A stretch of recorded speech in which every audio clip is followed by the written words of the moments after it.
boa noite a todos. Quero agradecer a Sinara pela iniciativa, pelo convite de fazermos essa live. Agradecer a oportunidade de estar conversando mais uma vez com todos que estão ao nosso alcance sobre o Covid, sobre o pós-Covid, sobre o que é verdade, sobre o que não é verdade. E isso está no dia a dia da nossa vida, isso está no decorrer das nossas conversas, dos nossos encontros, os nossos medos. Então isso é importante e eu venho aqui para passar algumas informações, né? Porque muitas vezes o paciente ele vem buscar a consulta, vem falar com o profissional muito amedrontado, tem ouvido muitas coisas na rua de leigos. Então a gente está aqui para tentar trazer algumas informações. Tudo que eu falar hoje pode ser que amanhã ou depois de amanhã mude, né? Então os estudos, as pesquisas no Covid eles estão sendo diários. Dia a dia sai alguma coisa nova e a gente não consegue ter certeza sobre tudo. Então por isso que a gente está sempre em equipe, sempre buscando estudar e buscar mais conhecimento para estar atualizado e passar para quem precisa estar sabendo também sobre isso. Falando especificamente do pós-Covid, então a gente tem uma porcentagem da população que fica com sintomas a longo prazo. Então, a gente tem os sintomas iniciais do Covid, tem os sintomas em torno do 10º dia que piora a parte inflamatória. E depois que passa a fase mais grave do Covid, ficam algumas sequelas. Entre elas, a mais comum, a mais prevalente é a fadiga. A pessoa sente-se ainda muito cansada, sente-se mais lentificada para as atividades, principalmente no final do dia, ao final da tarde, sente-se mais cansado, com uma certa sonolência anormal, né? Não tão comum quanto tinha antes. Então esse é o principal sintoma. Covid é uma doença que esgota, que retira muita energia do organismo e isso continua a longo prazo. Qual o tempo? É variável. Então o tempo varia aí de 4 meses, 2 meses, 2 semanas, 8 meses e isso vai ser de paciente para paciente. Qual outro sintoma que é bastante comum? Cefaleia, a dor de cabeça. Dor de cabeça é um dos sintomas também bastante prevalentes. Em torno de 55% da população fica com dor de cabeça pós-Covid. Em intensidade variável, em tempo variável, em horários do dia variáveis. Mas acontece a dor de cabeça e isso não quer dizer que seja algo preocupante, que isso seja algo que a gente tenha que tratar de uma forma diferenciada. Outros sintomas, ansiedade. Muitos de nós ficamos com ansiedade pós-Covid. Então, tem aquela sensação de palpitação, muitas vezes acorda durante a noite com um aceleramento cardíaco, com uma sensação de sufocamento, e aí vai colocar o oxímetro, né, vai ver a saturação e está normal. Então, a ansiedade está presente nos pacientes pós-Covid. Sintomas depressivos é muito frequente também. A gente tem a entrada do vírus até o nosso sistema nervoso central pela via do nervo olfatório, né?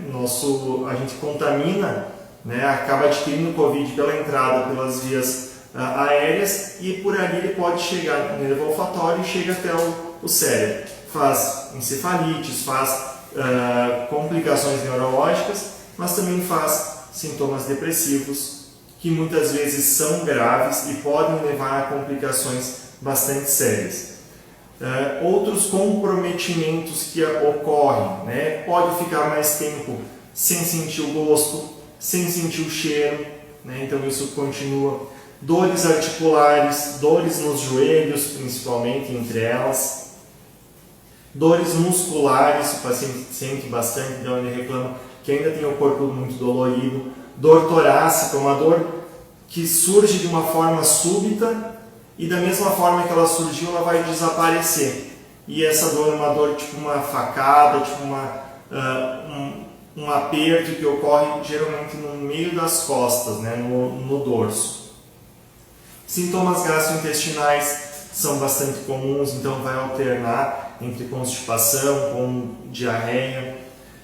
Tem relatos de vários pacientes, e isso a gente conversando com colegas de outras cidades, né, de outros hospitais também colaboram com isso, que alguns pacientes deixam de ser hipertensos após o Covid ou não tem mais a necessidade de usar a medicação. Bastante comum o desenvolvimento de diabetes após o quadro de Covid, principalmente aqueles quadros mais graves, com necessidade de maior uso de medicações como o corticoide. Entre as consequências respiratórias, a gente tem a fibrose pulmonar, uma das sequelas que pode acontecer. Ela acontece em torno menos até de 5% dos pacientes e geralmente é aquele paciente que fez a forma mais grave, que fez um acometimento pulmonar extenso, que precisou ficar internado em unidade de terapia intensiva, que teve uma ventilação mecânica, que teve uma doença mais prolongada. Então esses pacientes têm maior chance e no geral eles são em torno de 5% dos pacientes que vão desenvolver uma fibrose pulmonar. Outra doença respiratória que pode acontecer é a asma pós-Covid. A gente coloca entre aspas, né, a asma pós-Covid, porque fica uma bronquite, fica um brônquio mais inflamado, mais fechado, e aí o paciente pode ficar com mais tosse, com alguns episódios de chiado e aperto no peito. E aí, se é investigado com alguns exames complementares, a forma de se identificar isso e oferecer um tratamento específico. Vai ser para sempre? A gente não sabe. A gente não sabe se todas essas doenças, todas essas sequelas são para sempre ou não, né? Se são transitórias, se com tratamento pode acontecer. Dentre as doenças que acometem e que têm uma gravidade importante, a gente tem que lembrar das doenças vasculares, né, ou cardiovasculares, as doenças que envolvem formações de trombos, que envolvem a formação de coágulos e que acometem, né, aí como trombose venosa profunda. Então tem trombos, tem coágulos que trancam as veias nos membros inferiores, né, nas pernas. Isso pode soltar, pode liberar, pode fazer embolia então pulmonar pós-Covid. Isso pode ser no período agressivo da doença ou mesmo depois. AVC isquêmico, a gente já teve muito. AVC hemorrágico, a gente teve infarto pós-Covid. Então são doenças que são sequelas do Covid, consequências dele, possivelmente, né, que a gente entende, que estão aí. A pessoa ia infartar mesmo se não tivesse tido Covid? Talvez sim, talvez fosse o desenrolar completo do paciente. Mas a gente sabe que aumentam os fatores trombóticos, aumentam os fatores inflamatórios na doença e isso persiste. Pode levar também a essas doenças. Vamos começar, antes de eu seguir aí, falar mais algumas, né? Chegaram duas perguntas. Coração e pulmão, como mais acometidos do pós-Covid, algo a fazer? Então, a gente pode sim ter um acompanhamento. No coração, pode ter infarto, pode ter miocardite, pode ter insuficiência cardíaca pós-Covid, e existem formas de se acompanhar isso, né? Existe o eletrocardiograma, existe o ecocardiograma, existe as tomografias coronárias, existem várias formas onde o cardiologista, né, vai buscar isso, né, vai fazer um controle melhor. Do pulmão, o que a gente pode fazer? Como eu falei antes, a gente pode fazer uma investigação ativa de uma asma pós-Covid com a espirometria. A gente vai acompanhar sequelas pulmonares com o exame de pleximografia, né? Então a gente pode fazer difusão dos gases do pulmão para ver se a troca de oxigênio e gás carbônico está adequada lá no final do vaso, no encontro dele com o alvéolo. A gente pode ver os volumes respiratórios, se o paciente ficou com alguma lesão restritiva no pulmão, consequente a uma fibrose, tomografia de tórax.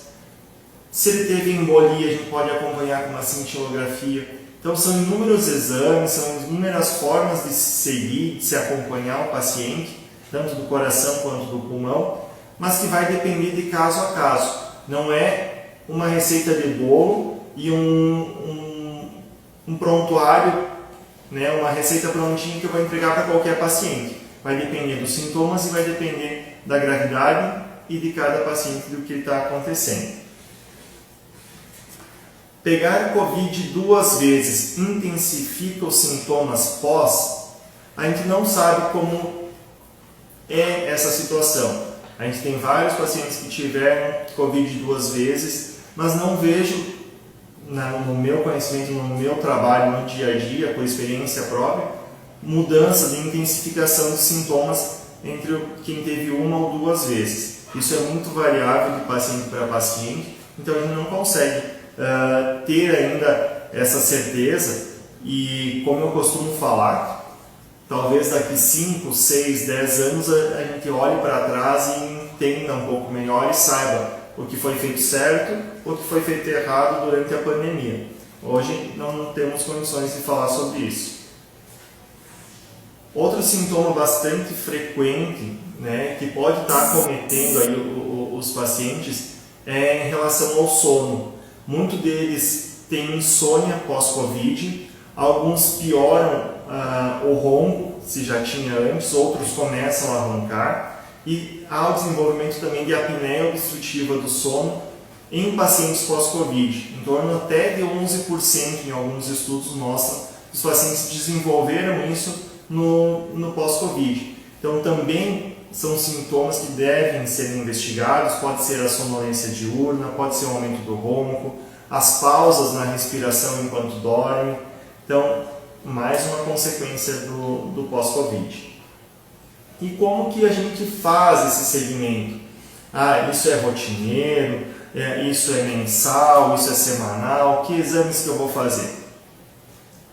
Cada médico tem a sua forma de atender, cada médico tem uma atenção para o seu paciente e, conforme as necessidades do paciente, faz o segmento.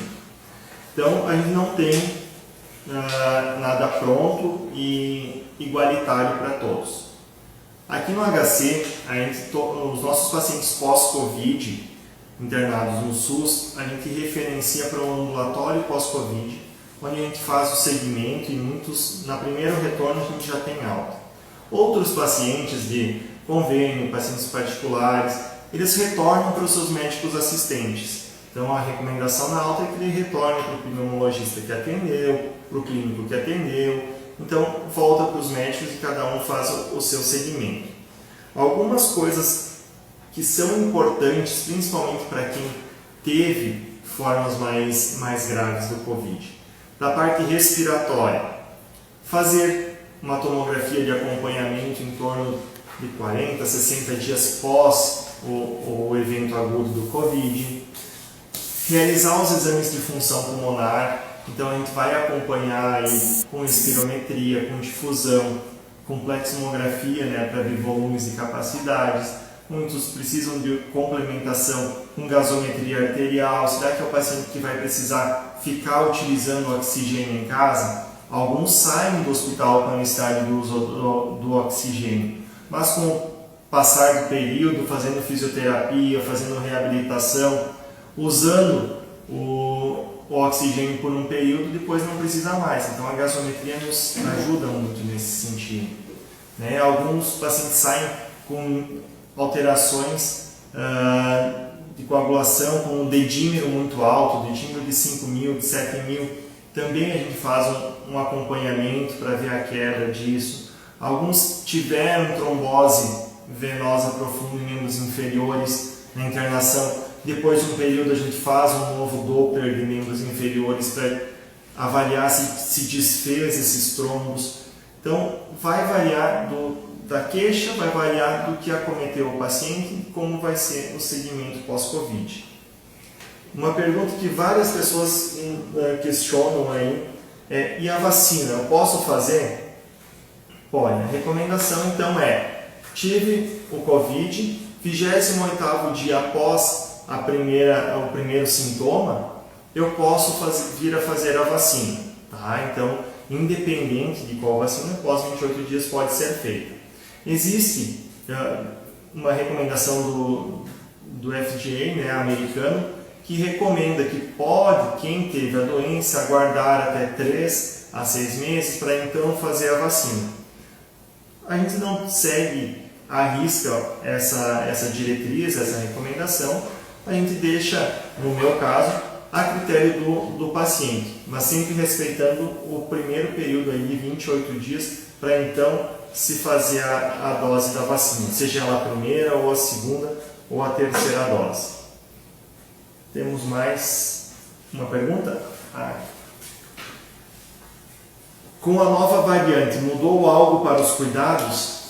Não se muda nada. Tudo que a gente vinha tendo de cuidado até então, seja para o Covid inicial, para P1, para Delta, os cuidados são os mesmos. É importante o uso do álcool gel, é importante, principalmente se eu estiver sintomático, se eu estiver tendo sintomas gripais, sintomas respiratórios, que além de usar a máscara, eu isole, né, que eu me mantenha isolado, até completar o segundo, terceiro dia, preferencialmente, de sintomas, então buscar um atendimento médico, buscar a realização de um exame, idealmente o RT-PCR, o suave nasal, né, mas pode ser o antígeno também, mas sempre o do cotonete, aquele que é desconfortável de coletar, porque é o mais sensível nesse primeiro momento.